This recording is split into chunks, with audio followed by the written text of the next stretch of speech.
And here we go. This is Sirish Abroad, your mentor for concept mapping. कैसे हो राजा? All well and set for the new session. आज हम करने वाले हैं एक्टिविटी रेशियोज. क्या करने वाले हैं? एक्टिविटी. सर कितने एक्टिविटी रेशियोज है? इनऑल 6 है, बट मैं बोलूंगा मेरे हिसाब से इनऑल 4 है. ठीक है राजा? चल यहां से चालू करते हैं. सर 6-4 क्या है? अरे मैं 6 पूरे के पूरे करवाऊंगा, बट 4 इंपॉर्टेंट है और 2 फॉर्मूले से बाकी के 2 फॉर्मूले बनते हैं, तो इट्स इजी थिंग. परफेक्ट. चलो पहला वही वापस से. टोटल एसेट क्या रहता है? Non current asset plus current asset. Total liability long term provisions plus long term liabilities plus current liabilities. Working capital current asset minus current liability and capital employed. Share holder fund plus non current liability. या asset approach से चलेंगे तो total asset minus current liability. Perfect. Yes sir. Let's start with the first ratio under activity. अब activity ये किस पे concentrate करता है राजा? ये कॉन्सेंट्रेट करता है आपके statement of profit and loss account पे. Statement of profit and loss account पे ये आपके कॉन्सेंट्रेट करता है. क्लियर? एक सिंपल चीज ऑब्जर्व करना, मैं फॉर्मूला आपको कैसे समझना है और याद रखना जानना है. इन्वेंट्री टर्नओवर है, नीचे क्या आ गया? Average inventory. नेक्स्ट फॉर्मूला चलते हैं. बस फॉर्मूला देखो, यहां इन्वेंट्री टर्नओवर है तो नीचे आ गया एवरेज इन्वेंट्री. ओके. अब यहां ट्रेड रिसीवेबल टर्नओवर रेशियो है, नीचे क्या आ गया? Average trade receivable. ये है ट्रेड पेबल टर्नओवर रेशियो, नीचे क्या आ गया? Average trade payable. ये है वर्किंग कैपिटल टर्नओवर रेशियो. अब देखो there is nothing called average working capital, तो नीचे क्या आ गया? Working capital. क्या यहां तक सबको समझा? Trade receive inventory turnover ratio, denominator average inventory. Trade payable turnover ratio, denominator average trade payable. Trade receivable turnover ratio, denominator average trade receivable. Working capital turnover ratio, denominator working capital. Hope so this would have help आपको याद करने में. अब sir चालू करते हैं. Inventory turnover ratio, the formula is cost of revenue from operation, बड़ों से एक और चीज बोले जाते हैं COGS upon average inventory. COGS upon average inventory. अरे COGS बहुत सिंपल है. वो क्या बोलते हैं? जो गुड्स आपने बेचा, आई रिपीट, जो गुड्स आपने बेचा उसका कॉस्ट क्या है. परफेक्ट. अब देखो मैं बिलीव करता हूं कि भाई साहब एक बार ना अपन ने, जैसे हमने बैलेंस शीट टी शेप बना के समझी थी, तो आपको प्रॉफिट एंड लॉस अकाउंट भी टी शेप क्या आते हैं, मैं वैसे ही समझाऊंगा आपको. ये आपका प्रॉफिट एंड लॉस अकाउंट है, टेक्निकली ट्रेडिंग अकाउंट. ये आपका ट्रेडिंग अकाउंट है. अब आपके ट्रेडिंग अकाउंट में क्लियर क्या क्या रहता है? सर इस तरफ मेरा ओपनिंग स्टॉक रहता है, लेट्स टेक 10 लाख. सर फिर मेरे परचेज रहते हैं. परचेज कौन से? Net purchase minus purchase return, वो है सर 50 लाख रुपए. फिर आते मेरे direct expenses like wages, carriage inward etcetera etcetera. Wages, carriage inward, तो ये क्या बन गए? Direct expenses. वेजेस है 5 लाख रुपए, कैरेज इन वर्ड है 3 लाख रुपए. ठीक है. अब है मेरे लिए सेल्स. सेल्स मैंने किया है 70 लाख. सेल्स मैंने कितना किया है? 70 लाख. और क्लोजिंग स्टॉक है, let's take 15 lakh. Closing stock कितना है? 15 लाख. अब आप क्या करते हो? सर हमने टोटल लिया, डेबिट साइड में क्रेडिट साइड का टोटल है 85 लाख, तो यहां का टोटल कितना होना चाहिए? 85 लाख. ऑलरेडी कितना है? 50, 60, 65, 68. 85 माइनस 68, 85 माइनस 68, तो 17 लाख का आपके लिए क्या आ गया? Gross profit. यस, 17 लाख का क्या आ गया आपका? Gross profit. अब मैं कोई चीज समझाओ. कैन आई से कॉस्ट, कॉस्ट मतलब क्या? COGS plus profit equals to my sales. Yes. Cost में अपनी प्रॉफिट मार्जिन जोड़ूंगा तो सेलिंग प्राइस निकल जाएगा. तो मेरा सेलिंग प्राइस है 70 लाख, मेरा प्रॉफिट है 17 लाख, तो 70 माइनस 17, तो मेरा कॉस्ट कितना आ गया? 53 लाख मेरा कॉस्ट आ गया. मेरा COGS, मेरा कॉस्ट कितना आ गया? 53 लाख. अब इसके बताए फॉर्मूले दिए हुए, इसी चीज के फॉर्मूले दिए. पहला formula, formula 1, COGS equals to sales minus gross profit. COGS equals to sales minus gross profit. दूसरा जो मेरा फेवरेट है, देखो ध्यान दो, मैं अगर बोलता हूं इन सबको मैंने एक साथ जोड़ दिया और इसमें से ये हटा दिया, तो कहना है इससे मेरा वही आंसर आ जाएगा। करके देखते हैं सर इसका फॉर्मूला क्या है? ओपनिंग स्टॉक प्लस परचेस कौन से? Net, plus direct expense less closing stock. ठीक है, अब फॉर्मूला इक्वेट करते हैं। ओपनिंग स्टॉक कितना है? 10 lakh plus net purchase 50 lakh. What do mean by net purchase minus purchase return plus direct expense 5 plus 3 8 less closing stock 17 lakh, 17 नहीं 15। 60 plus 8 minus 15, the answer is 53। आ गया COGS 53। तो कुछ नहीं है बेटा, सीओजीएस का फॉर्मूला लॉजिकली ट्रेडिंग अकाउंट से आया है। Opening stock plus purchase plus direct expense less closing stock, आपका क्या आ जाएगा? सीओजीएस। जो माल आपने बेचा उसका कॉस्ट क्या है, जो माल आपने बेचा उसका कॉस्ट क्या है। Very straight forward. आपने 70 लाख का माल बेचा, उसका कॉस्ट है 53, तो ऑटोमेटिकली ग्रॉस प्रॉफिट कितना आ गया? 17 lakh. Hope you get it कि कैसे फॉर्मूला आया ये। Perfect, yes sir. चलो ये हो गया आपका COGS, cost of revenue from operation, sales minus gross profit. अब सर ग्रॉस प्रॉफिट माइनस होता है तो ग्रॉस लॉस होगा तो ऐड होगा, लॉजिकल। और ये आपका formula COGS plus purchase net plus direct expense less closing stock. याद है सॉरी बेटा। अब एट टाइम्स यहां पे ना, अच्छा एवरेज इन्वेंट्री क्या रहेगी? Opening plus closing divide by 2, मतलब opening inventory plus closing inventory divide by 2, या opening stock plus closing stock divide by 2। Take a screenshot of this guys जल्दी। And but obvious inventory doesn't include spare parts and tools. देखो बेटा एक चीज आपसे मेरे को बतानी है।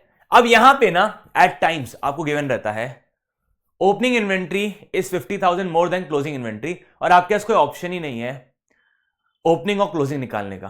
क्योंकि देखो यार सीओजीएस का फॉर्मूले में ओपनिंग और closing plays a big role. Opening add होता है, क्लोजिंग माइनस होता है। अब मेरे पास इन दोनों का डिटेल नहीं गिवन है, बट मेरे को इन दोनों के बीच का रिलेशनशिप गिवन है कि ओपनिंग या तो क्लोजिंग से 50,000 ज्यादा है या क्लोजिंग ओपनिंग से 50,000 ज्यादा है। ये दो रिलेशनशिप गिवन है, आप ध्यान दो। मैं बोलता हूं पहला वन फॉर्मूला लिखते हैं, COGS equals to opening stock plus purchase, वो भी नेट वाले, plus direct expense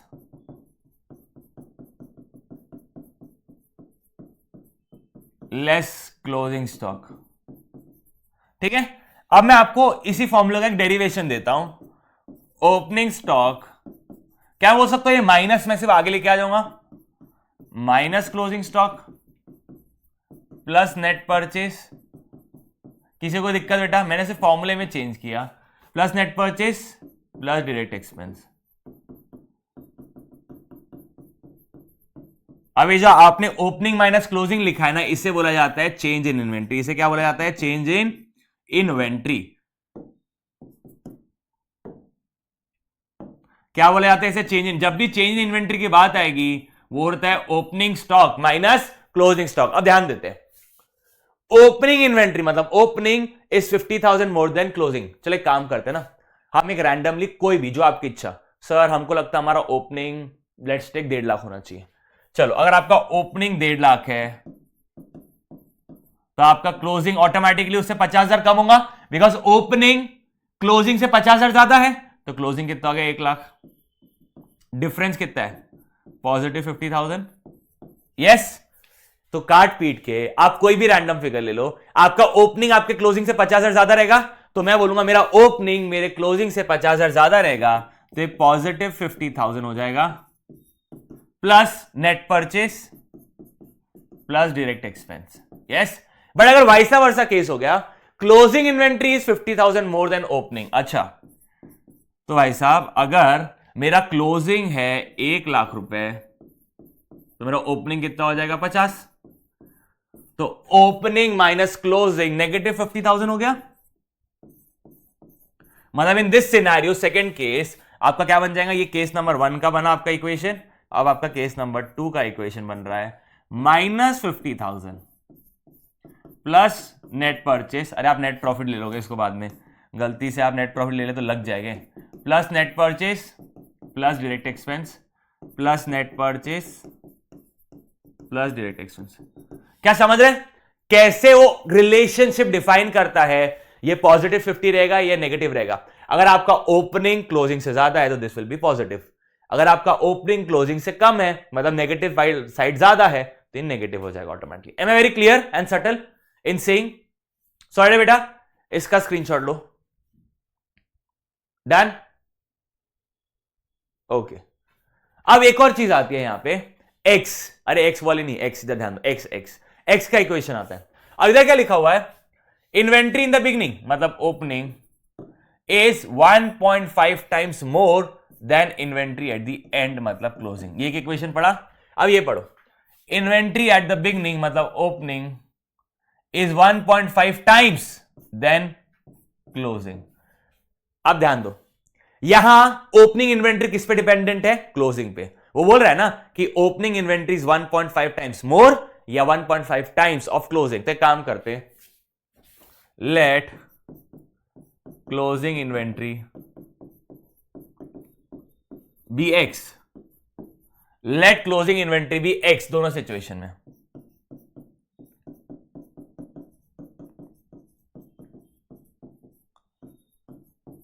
late closing inventory be X. अब ओपनिंग की बात करते हैं यहां पे, then opening inventory will B,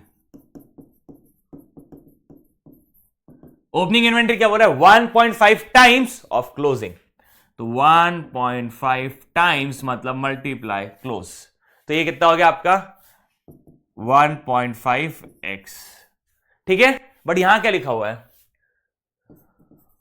सबसे इंपॉर्टेंट ये वाला साइड है, then opening inventory equals to 1.5 times. तो 1.5 टाइम्स हम सबको पता है 1.5x हो गया, मोर देन, मोर मतलब प्लस x। वो ये बताना चाह रहा है कि अगर आपका ओपनिंग 20,000 है तो मेरा क्लोजिंग है 1.5 times of 20 that is 30,000 plus x। तो बोलना चाह रहा है कि अगर आपका क्लोजिंग, माय बैड, अगर आपका क्लोजिंग 20,000 है तो मेरा ओपनिंग क्या है 1.5 टाइम्स मोर, मोर मतलब मेरे को 20,000 ऐड करना पड़ेगा दैट इज 50,000। ठीक है, और यहां पे अगर मेरा क्लोजिंग 20,000 है तो मेरा ओपनिंग हो जाएगा 1.5 times, that's it, that is equals to 30,000। फर्क समझ रहे बेटा? ये वर्ड मोर ऐड करने से आपने 1.5 टाइम्स में x ऐड कर दिया। तो याद रखना, वर्ड मोर आएगा ना तो x एक और बार ऐड करना, और जब सिर्फ टाइम्स लिखा हुआ है तो मल्टीप्लाई। अगर मोर के साथ टाइम्स आया दैट इज टाइम्स और मोर साथ में आया तो 1.5 टाइम्स तो किया प्लस x। ठीक है, ये दो वाइटल एलिमेंट रहते हैं इन इन्वेंट्री कैलकुलेशन, ये और इसके पहले वाला। ये दो चीजें अगर आपको समझ रही है, यूर डन एंड डस्टेड, आपको रेशियोस पक्का जमेंगे, जबान ले लो। आगे बढ़ते हैं, बाकी और कुछ क्या ही है, इसमें बहुत इजी हो गया। अब sir trade receivable turnover ratio, trade receivable के अंदर आता है डेटर और बिल रिसीवेबल। ये दोनों जनरेट किससे होते हैं, आखिर डेटर क्रिएट किससे होता है, ये क्रेडिट सेल से क्रिएट होते हैं। किससे क्रिएट होते हैं, क्रेडिट सेल से। तो यहां देखो, क्रेडिट रेवेन्यू फ्रॉम ऑपरेशन मतलब क्रेडिट सेल्स, वो भी कौन सी वाली, net credit sales upon average trade receivable. Perfect. अब सर क्रेडिट सेल्स कैसे होगा, total sales minus cash sales, है ना, total sales minus cash sales, और क्रेडिट हमेशा कौन सा रहेगा, net credit sale. Am I very clear? अब एक इसके फॉर्मूला नीचे है, डेट कलेक्शन पीरियड। याद रखना, आपको ये जो आया आपने निकाला, इसको 365 divide by trade receivable turnover ratio या 12 divide by trade receivable turnover, because यहां पे आंसर डेज में आएगा और इसमें आंसर मंथ्स में आएगा, क्योंकि साल में 12 महीने रहते हैं और 365 दिन रहते हैं। तो डेट कलेक्शन पीरियड, डेट मतलब डेटर्स, आप ये लिख सकते हो, डेटर्स लिखने के लिए बेटा एग्जाम में आपको डेट ही लिखना है, बट आपके समझने के लिए debtors collection period 365 upon trade receivable turnover ratio या 12 divide by trade receivable turnover ratio. ठीक है राजा? अब नेक्स्ट आता है ट्रेड पेबल। ट्रेड पेबल के अंदर आता है क्रेडिटर्स और बिल पेबल। सर इसका स्क्रीनशॉट नहीं लेने दिए, लो फट से लो, चलो। इसके अंदर क्रेडिटर, अब यहां पे देखो क्रिएट कैसे होते हैं, ये क्रेडिट सेल से क्रिएट होते हैं। कैसे क्रिएट होते हैं, क्रेडिट सॉरी परचेज से, तो यहां नेट क्रेडिट परचेज दिख रहा है upon average trade payable. Perfect. अब क्रेडिट परचेज कैसे आता है? Total minus cash. और ट्राई करना, मैंने क्या कहा, ट्राई करना कि ये टोटल परचेज COGS के फॉर्मूले से आ रहा हो। अगर COGS का डिटेल गिवन है like opening stock, direct expense, closing stock, COGS, purchase, तो कोशिश करना ये जो टोटल परचेज है ये कहां से आया? आपका COGS के फॉर्मूले से। ठीक है। अब यहां पे आ गया average payment period 365, that is 12 months, और 365 days divide by trade payable turnover ratio. Activity ratio में लास्ट फॉर्मूला आपका है working capital turnover ratio. Sir working capital तो हमको आता है, हाँ वही तो आता है, current asset minus current liability. याद रख सॉरी, टोटल करंट एसेट मतलब इसके अंदर आपके टूल्स और स्पेयर पार्ट्स आर इंक्लूडेड, मतलब माइनस मत करना भाई साहब, सिर्फ वो करंट रेशियो निकालते वक्त मैं माइनस करता हूं, क्विक रेशियो निकालते वक्त माइनस करता हूं, यहां पे नहीं करना। परफेक्ट।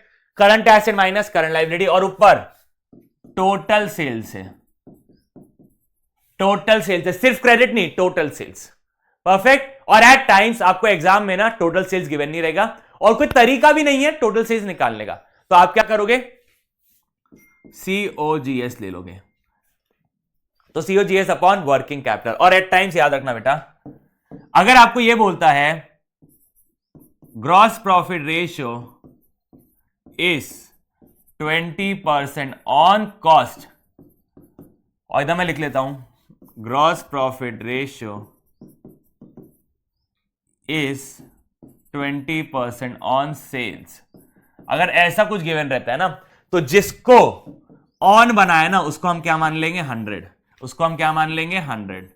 ओके सर, अगर मेरा cost that is my COGS is 100, तो उसका 20% मेरा क्या हो जाएगा? Gross profit.